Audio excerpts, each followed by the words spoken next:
नमस्कार, आप देख रहे हैं दी एज और मैं हूं आपके साथ प्रमोद तिवारी। इन दिनों पोप लियो की टर्की यात्रा काफी चर्चाओं में है। उन्होंने एक ऐसा संदेश दिया है जो धर्म को जबरदस्ती के बजाय एकता का साधन बनाता है।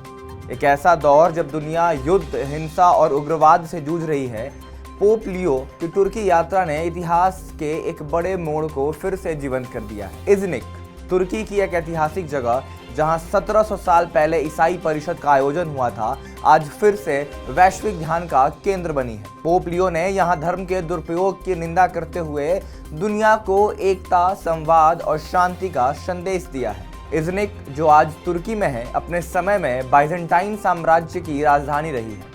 यहाँ 325 ईस्वी में निकाया परिषद का आयोजन हुआ था, जिसने ईसाई धर्म की मूलभूत शिक्षाओं को तय किया और निकियन विश्वास घोषणा नाइसिन क्रीड का निर्माण किया, जो आज भी दुनिया भर के करोड़ों ईसाई रोजाना दोहराते हैं। पोप लियो की यात्रा ने इसी ऐतिहासिक घटना की 1700वीं वर्षगांठ को याद किया और इस बात को दोहराया कि धर्म का उद्देश्य युद्ध, हिंसा नहीं, बल्कि सामूहिक एकता और मानवता की सेवा है। पोप लियो ने अपने संबोधन में स्पष्ट किया कि धर्म का दुरुपयोग करके युद्ध, हिंसा या उग्रवाद को न्याय संगत नहीं ठहराया जा सकता।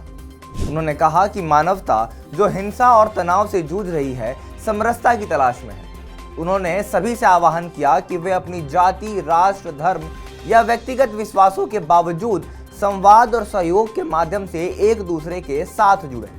उन्होंने कहा कि सभी धर्मों में यही सत्य छिपा है कि सभी इंसान भाई बहन हैं। तुर्की, जो आज एक बहुसांस्कृतिक और बहुधार्मिक देश है, विश्व के लिए एक ब्रिज की तरह काम करता है। यहाँ ईसाई, मुस्लिम, यहूदी और अन्य समुदाय के लोग एक साथ रहते हैं। पोप लियो ने तुर्की के राष्ट्रपति रेसेप तैयब एर्दोगन से मुलाकात की, अतातुर्क की समाधि पर पुष्प अर्पित किए और देश के धार्मिक नेताओं से बातचीत की। उनकी यात्रा ने तुर्की के ऐतिहासिक और सांस्कृतिक महत्व को भी उजागर किया। इज़निक के लोग इस ऐतिहासिक अवसर पर बहुत उत्साहित हैं। यहाँ की शिल्पकार मेसूदे कुनेन ने पोप के सम्मान में एक खास इज़निक टाइल तैयार की है, जो इस यात्रा को यादगार बनाने में मदद करेगी। स्थानीय व्यापारियों का कहना है कि पोप की यात्रा से यहाँ के टूरिज्म और आर्थिक गतिविधियों में तेजी आई है। वैश्विक स्तर पर भी इस यात्रा को एक शांति और सामूहिक एकता के संदेश के रूप में देखा जा रहा है। इज़निक में आयोजित एकत्रित प्रार्थना सेवा में पोप लियो ने ग्रीक ऑर्थोडॉक्स पैट्रियार्क बार्थोलोम्यू के साथ मिलकर एक संयुक्त घोषणा पर हस्ताक्षर किए।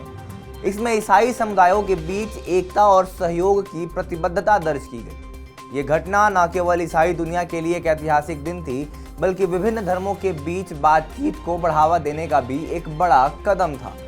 इस दौरान विभिन्न ईसाई संप्रदायों के प्रतिनिधि भी मौजूद थे, जिन्होंने एकता और समरसता के महत्व को दोहराया। तुर्की की यात्रा के दौरान पोप लियो ने इस्तांबुल में ब्लू मस्जिद की भी यात्रा की, जो इस्लाम की सुंदरता और इतिहास का प्रतीक है।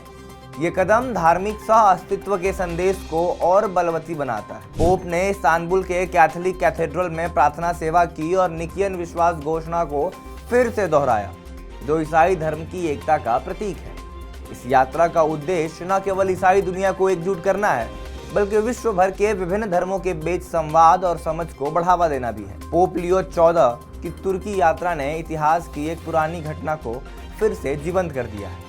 उनका संदेश स्पष्ट है, धर्म को जबरदस्ती या उग्रवाद का जरिया नहीं बनाना चाहिए, बल्कि इसे एकता, संवाद और मानवता की सेवा का माध्यम बनाना चाहिए। ये यात्रा न केवल ईसाई दुनिया के लिए एक महत्वपूर्ण घटना है, बल्कि पूरी मानवता के लिए भी एक उम्मीद की किरण है। फिलहाल इस रिपोर्ट में इतना ही। देश और दुनिया की तमाम बड़ी खबरों के लिए दी एज को सब्सक्राइब करना ना भूलें।